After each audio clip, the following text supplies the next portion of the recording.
from the Ashanti region and is a very prominent parliamentary seat in the affairs of the New Patriotic Party, NPP. And is witnessing another competitive parliamentary primary ahead of the 2024 elections.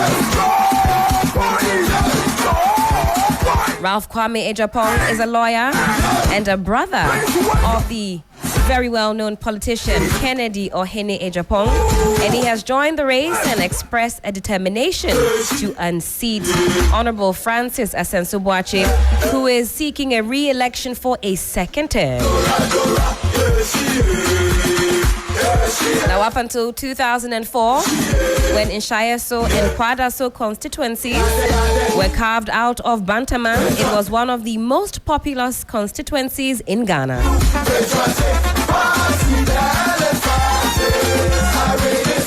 Dr. Richard Anane was the main man for Bantama from 1992 all the way up until 2004.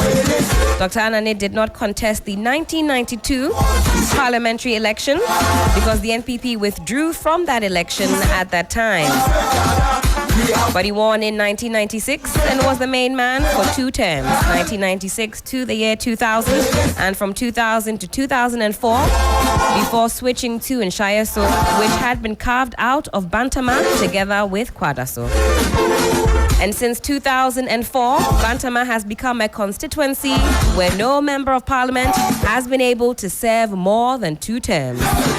It was only Cecilia Abnadapa who served 2 terms from 2004 to 2008 and 2008 to 2012. So that means apart from her and, of course, Dr. Anane, all other MPs in the last 11 years since 2012 have served only 1 term each.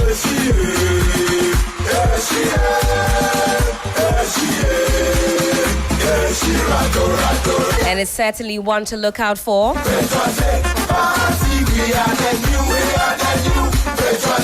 We'll get onto the phone lines right about now. Lawyer Ralph Ejapong, he joins us on the lines. He's an NPP parliamentary candidate aspirant, and I've given you a little preamble to the Bantama constituency. Good morning to you, Ralph. Hope you're doing well this morning. Good morning, my sister. I'm really well. Yourself? I'm doing fantastic. Thank you so much for joining us this morning. Thank you. You're welcome, my dear. Now, the Bantama constituency is an interesting one, and one where, seeking a second term isn't an easy feat by any stretch of the imagination. How long ago? Oh. Hello? Yes. Unfortunately, okay, we'll try and reconnect. I can hear you. Okay. Okay, Ralph, if you're able to reposition yourself, we'll be most grateful. I can hear you. Okay, fantastic. I can hear you loud and clear. Okay. Now, for the uninitiated and for those who are not familiar with Ralph Ejapong, is this a new ambition of yours to become a member of parliament, or has it been brewing or cooking? Thank you very much for your question. Your question is very interesting. Interestingly, in 2010, I contested Kano North constituency, which has a capital of Abia and Kwanja. That's where my mom hails from. Right. I was born in Bantama, born and bred in Bantama. So I have been with the party since 2007, if you make reference to my party card. So I am through and through party person and a politician. Just that beside politics, I also went through law school and then I've practiced law for the last decade. So I've been around, yes. Okay, so you've been more so within the private sector, but 1 foot in politics, would you say? Exactly, that is so. I have helped with a lot of party cases. I mean, both openly and then behind. We've done a lot of work. Now, the Bantama constituency is one of those constituencies where it's difficult to get a second term. And this year, you want to ensure that Honorable Asenso-Boakye does not get that second term. You see, I disagree with that question to some extent. Bantama constituency, after Ochama Boakye was able to defeat Honorable Henry Kokofu, Fortunately, we were able to come to power, and then the current MP was made the Deputy Chief of Staff. Right. Privately, I had some conversation with some people at that time that the Deputy Chief of Staff should remain Deputy Chief of Staff for this MP to continue, because when you do that, it helps a lot. The MP will lobby for development, and you as a Deputy Chief of Staff will also be able to bring other developments to the constituency.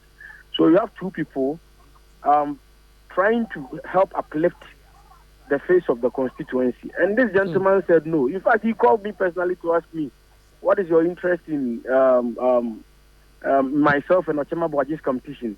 And Ochema Boaji was defeated with brute force, with the help of the national security and the military, the police, any of the security agencies that you can talk of. He was defeated.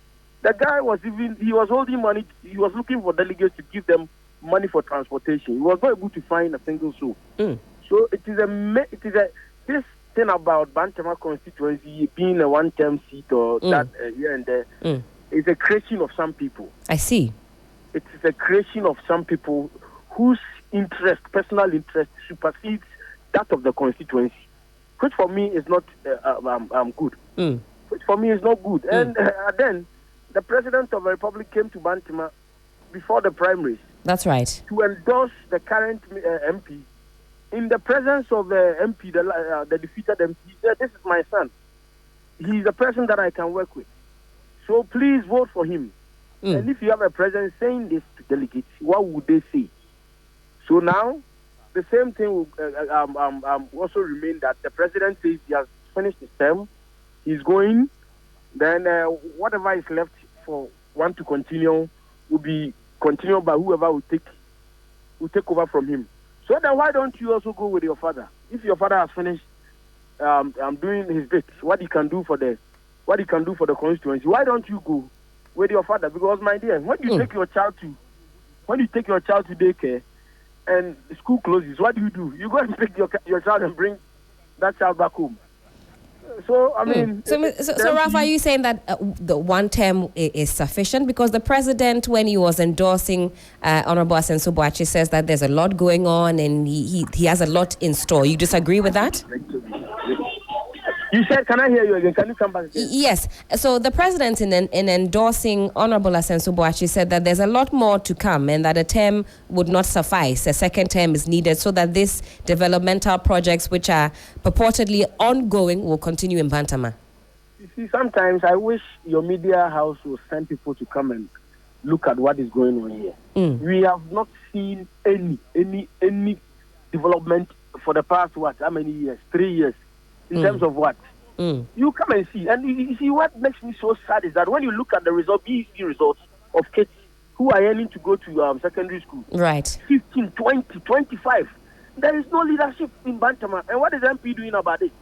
I don't think he appreciates the importance of education. You say that's a big problem in Bantama. Enumerate for us what's going on in the constituency that could be going better. Our educational system is so porous. It's so bad. It's so bad. Meanwhile, what do we have? We have Prempeh College, a first-class school here. That's right. You can go to Prempeh College and ask how many children are from Bantama who are in Prempeh College. My sister, you will not be happy. Besides that, there are serious security challenges. There are some areas that you cannot go when it is around a 7 to 8 or 9. You can't even pass there. You understand? And what do we see? Unemployment. You see, fortunately for Bantama, there are businessmen who are willing and able to employ people, but they need government support. What do we see? There is none. It has become a matter of personal interest against the interest of the constituency. So you see, I always maintain the position that people who just go into politics right after school, they create problems for this republic. And one we are observing one now at Bantama constituency. Expand on that for us. You say those who have not had those right from school, and then you are made a TESCON executive or a TAIN executive, and then after that you are given an appointment by whoever, when your government is in power. What do we see? All that they will be earning for you to get money to buy houses, cars, and what? And then you don't think that they will be imbibing the spirit of servitude, right? Yes, exactly. That is the point. That's the point I'm trying to. Yes. Why do you say so? Why do I say so? The evidence is clearly there for you to observe. Clear evidence, my sister. Clear evidence. And people don't have constituencies and the republic at heart. People don't have their interest supersedes that of the constituency. And it's sad. If you look at the number of children who wallows around in the evening just doing nothing at Bantama. And yesterday I had some discussions with some delegates. Right. One was saying that, look, sometimes they even fear that one day you are there and then your own child mistakenly can even do something to you without recognizing that you are the mother or the father. Because they don't have anything doing. They are just wallowing around.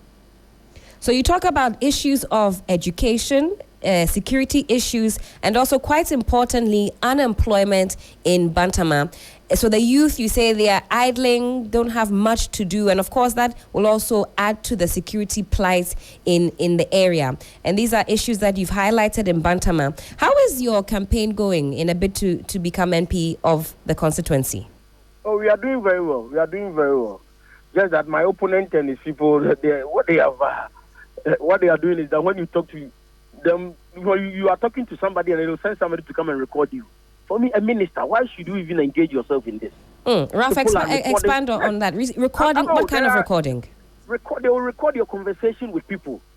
Just recording conversation. And I keep telling my team, I say, look, so far as you are not plotting to kill somebody or go and do something bad to somebody, be free and be bold to talk to people, whoever you want to talk to. Don't be intimidated. Me, I'm not feared by any intimidation. Because you were born one day, you die one day. So why? We are doing well. What would be the motivation behind some of these tactics? For example, recording of conversations. What would that seek to do? They will be in the position to tell me, my sister. Right. They will be in that position to tell me. But me, you see, whatever you want to record, you can come and record. Because there's no way we are plotting to do anything bad to anybody.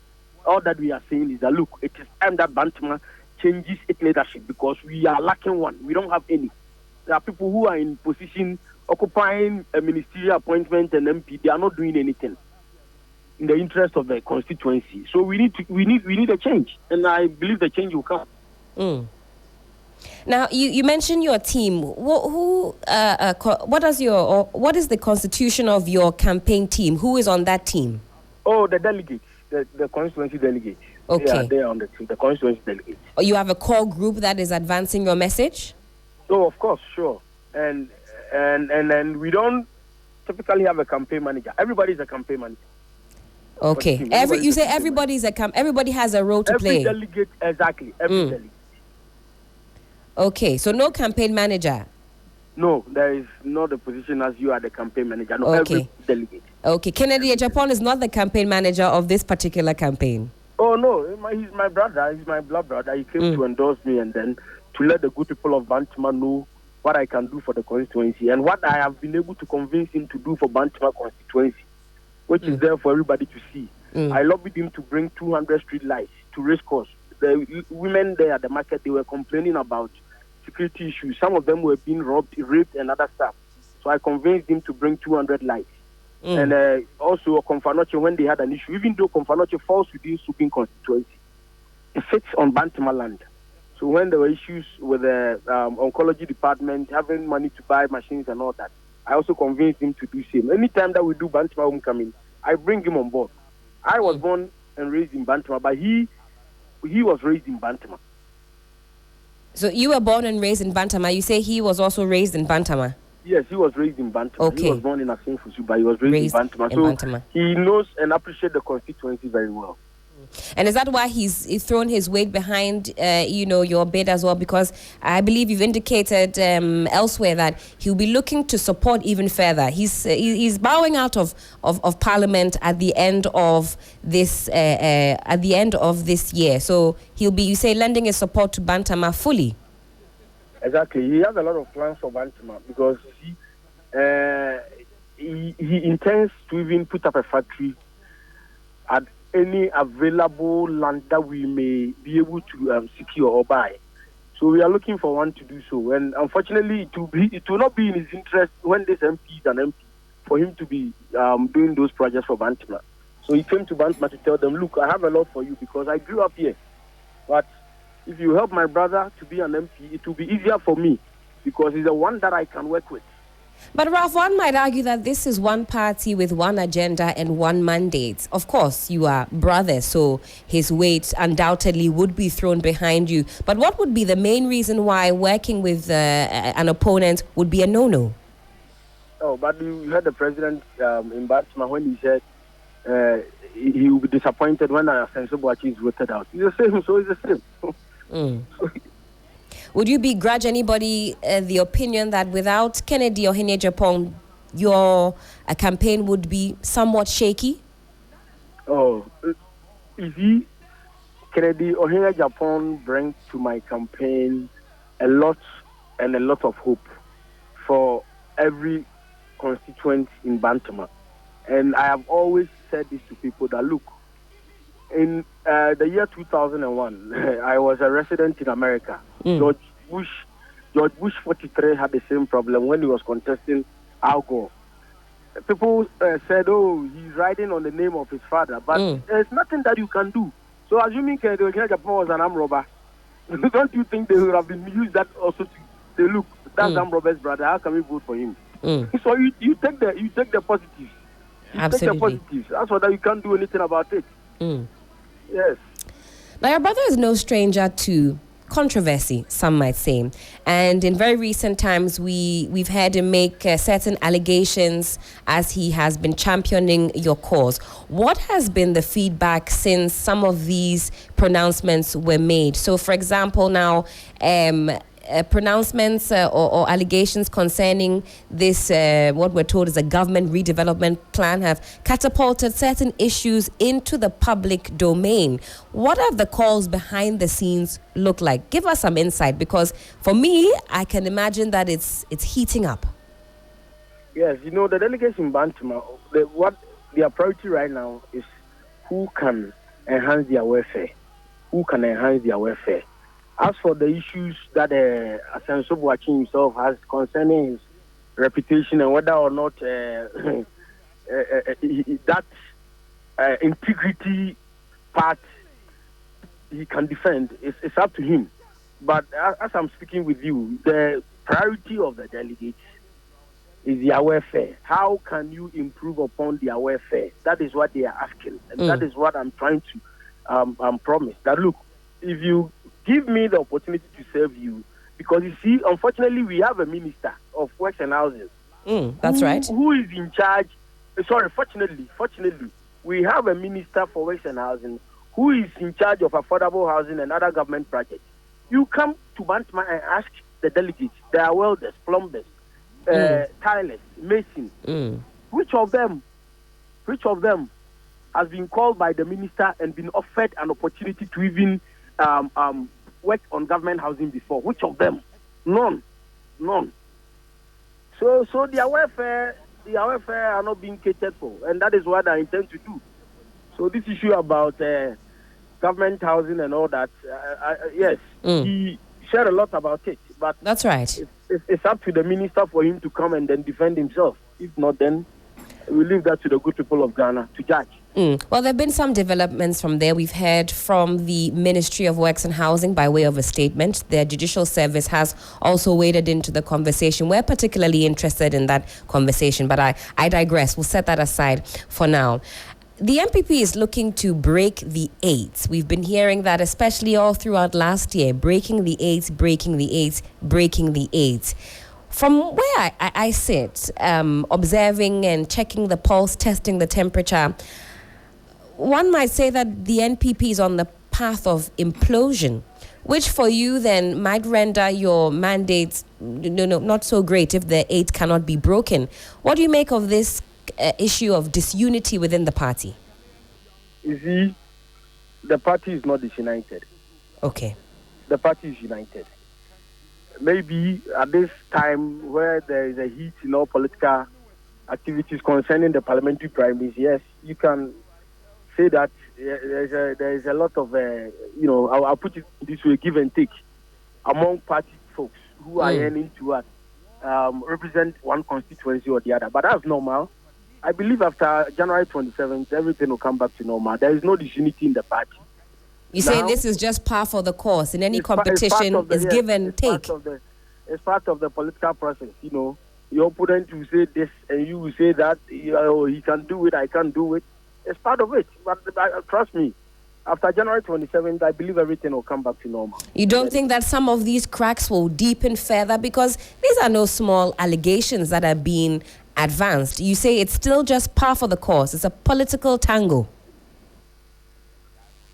Which specific allegation are you referring to? So, for example, when we talk about issues concerning the Ministry of Works and Housing, redevelopment, government redevelopment plan, that has sparked a lot of conversation. It has snowballed, if you will. Are there any concerns that some of these sort of conversations will deepen cracks and that will not be repairable in time for the NPP? And I'm saying you have just said that the ministry has issued a statement. That's right. Yes. So that statement, it is up to the minister to also come and then clear his name. But that is up to him. It's a personal matter. Right. It's not a party issue. It's a personal matter. The party is united.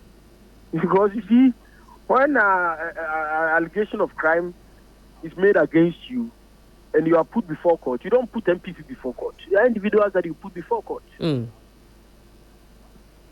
And you say the campaign is progressing. I'm sure, heating up as you go along. What have you discovered in testing the pulse of Bantama? I know we talked about some of the issues that plague the constituency: education, security, unemployment. Are there any other issues that have cropped up as you've been engaging with delegates? Yes, one major thing that we are all hoping it will be completed is there's a road from Abrepo down to Atafua. It's a serious thing. You know, when it rains, there's a whole lot of problems. So that's also an issue.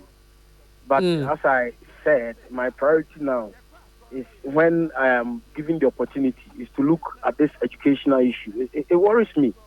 It worries me so much. It worries me. The results that I see, I mean, it's pathetic. It doesn't reflect the Bantama where we grew up. You know, in our time, you can have over 20, 40 people going to Opoku High School, Prempeh College, and other schools outside the region. And, yes, you could see the competition. It was there. But now, what do we see? Yesterday, somebody was telling me that now all the schools that you go to is man, and all that. It was... So, in practical terms, for an issue like this that you have highlighted, what is the solution that you would be advancing to curb this menace? Exactly. We need to engage the parents at any school level, because most of the students who are within the Bantama catchment area, they live within us. They live within the constituency. And I've always maintained that the problem, what I have observed, is that there is an issue of nature and nurture.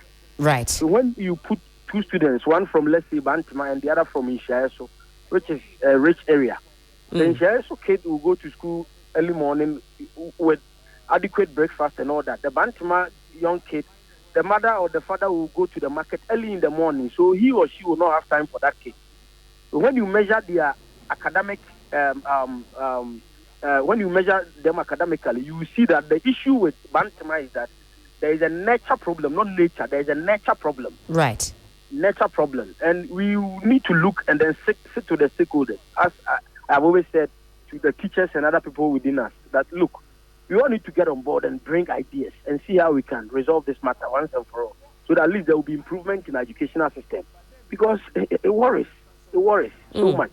You don't just tell the people that, look, I have held this one to gain admission to this school and all that, and then you are back to zero. No, you don't do that. Right. You make sure people improve on the educational system. That is what you do. Now, as far as security is concerned, beyond the provision of streetlights, what are some of the interventions you think would be necessary to help the security in the area? You see, we have a lot of police stations. If I count my head on the top of my head, right, I believe we have 4 or 5 police stations in the constituency. But still, we need to do this area. How do you call it? There's a group that you form for them to make sure that the areas, there are certain areas where we perceive them to be crime prone, how we can resolve them. You talk to them, you see, and you don't even see police cars around, even though we have police stations. So we also need to resource the police. I have said that. I told one police officer that, look, you need resources. We should concentrate more on our safety than, being on the roads and then looking at DVLA documents and then what have you. So, I mean, we will put our heads together and we know what we can do. I think we can do it. Not the interest of one person. One person's interest has superseded that of Bantama constituency. No, we will not allow that to continue. Now, what is your relationship like with, I believe it would be polling station executives or party executives in the constituency? I believe you were speaking on another platform and there you might have alluded to some friction. Correct me if I'm wrong. Can you be specific, please? I'm trying to cast my mind back, Ralph. Pardon me. You made mention of some either polling station executives of the party throwing their weight behind your opponent. Is that still the case? Can you give us some clarity to that? If the polling station executives, no. As for polling station executives, it is not correct. What I said, if my memory serves me right, was concerning a woman organizer of the constituency who was doing active campaign against me. So I threw a challenge to her that, look, what is your role as a woman organizer? You are supposed to organize women in the constituency and explain to them the good policies of the party. You should not take side. If you have side, everybody has an interest. But if you are a woman organizer, you are a constituency executive, when you do open campaign, what will be the end result when your candidate loses? So, but you see, as I have said earlier, this is not a personal thing against anybody. Right. It is the interest of the constituency. That is the most important thing. The interest of the constituency should be our priority, not personal interest issues. I mean, segueing off what you just said about personal interest, Honorable Asenso Boachi has described you on some platforms as a stranger to the constituency. Do you find that strange? I will not comment on that. Asenso Boachi says I'm a stranger. That's right. A stranger to the constituency. Which, according to your own constitution, the NPP constitution wouldn't really bode well for you because, in order to contest, you'd have to be a card-bearing member. You have to be known and active within the... But with all these allegations, I went through vetting. So what went wrong? And he is a minister of state, a very powerful position. That's right. So he couldn't write to the vetting committee to tell them that, look, this man is a stranger, so you should not allow him to go. So, I mean, you should just leave that. So none of that was initiated to get you... I don't know. I don't know if that was done. I don't know. But I went through vetting because I had everything correct. The D-Day, I believe, is the 27th of January. Mm-hmm. What happens if you are unsuccessful in your bid to take over the seat? Oh, we continue to do party work. Okay. And then go back to the private sector, do my law practice, which I cherish most. So, So that's the difference between me and my opponent, maybe. Because I don't know whether my opponent has even involved himself in the private sector before. So if he loses, it will be a big challenge for him. Well, he's a minister. So. I find it quite interesting, Ralph. You talk about the difference between sort of starting off in private sector and kick-starting off one's career as a politician. Others might agree with that sentiment. I just find it interesting that you make that distinction between those two pipelines. Yes. I mean, but that is a reality.